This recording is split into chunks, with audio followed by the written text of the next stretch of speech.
I think we can cut down production to, let's say, 20%. Instead of 25%, it will be 80%. You think Europe or Japan or the United States can survive with this?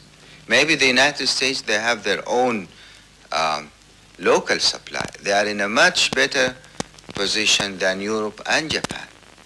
But I don't know to what extent Europe and Japan will get together and join the Americans in any kind of measures, because your whole economy will definitely collapse all of a sudden.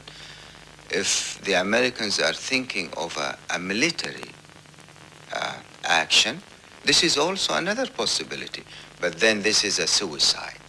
What happens if the U.S. resorts to force and occupies the oil fields in Saudi Arabia? There are some sensitive areas in the oil fields in Saudi Arabia which will be immediately blown up.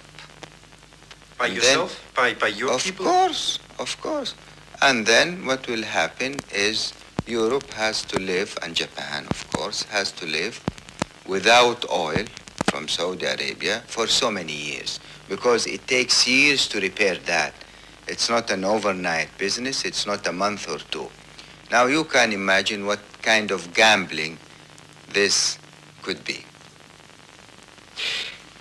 But could you cut your production down to 80% and still survive economically? Yes, sir. You know what will happen then?